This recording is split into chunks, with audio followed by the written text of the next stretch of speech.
మన రాష్ట్రం ముందు, మన ప్రజల ముందు రెండు ప్రత్యామ్నాయాలు ఉన్నాయి. ప్రతి ఒక్కరూ కూడా ఆలోచన చేయమని అడుగుతా ఉన్నా. ఎన్నికలు జరగనున్నాయి. రాష్ట్రంలో ఉన్న ప్రతి ఒక్కరికి రెండు ప్రత్యామ్నాయాలు ఉన్నాయి. విశ్వసనీయత ఒకవైపు, మోసం మరోవైపున ఉన్నాయి. నిజం ఒకవైపున, అబద్ధం మరోవైపున ఉన్నాయి. ప్రగతి, ఇంటింటి ప్రగతి ఒకవైపున, తిరోగమనం మరోవైపున, ఇంటింటి అభివృద్ధి ఒకవైపున, అసూయ మరోవైపున, మంచి ఓ వైపున, చెడు మరోవైపున, వెలుగు ఓ వైపున, చీకటి మరోవైపున, ధర్మం ఓ వైపున, అధర్మం మరోవైపున.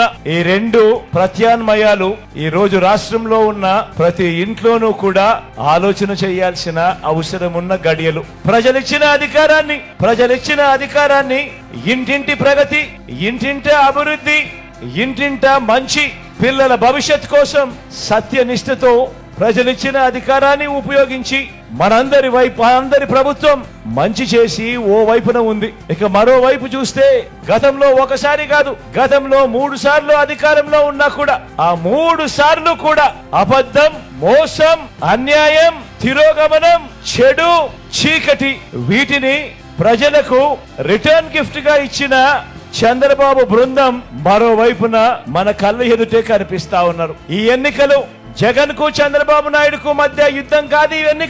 ఈ ఎన్నికలు ఒక హాబిచువల్ అఫెండర్ అంటే ప్రజలను మోసం చేయటమే అలవాటుగా పెట్టుకున్న ఓ చంద్రబాబుకు ప్రజలకు మధ్య ఈ రోజు యుద్ధం జరుగుతుంది. మంచి చేసి ఓ వైపున ఉంది. ఇక మరోవైపు చూస్తే గతంలో ఒకసారి కాదు, గతంలో 3 సార్లు అధికారంలో ఉన్నా కూడా ఆ 3 సార్లు కూడా అబద్ధం, మోసం, అన్యాయం, తిరోగమనం, చెడు, చీకటి వీటిని ప్రజలకు రిటర్న్ గిఫ్ట్ గా ఇచ్చిన చంద్రబాబు బృందం మరోవైపున మన కళ్ళ ఎదుటే కనిపిస్తా ఉన్నారు. ఈ ఎన్నికలు జగన్ కు చంద్రబాబు నాయుడుకు మధ్య యుద్ధం కాదు.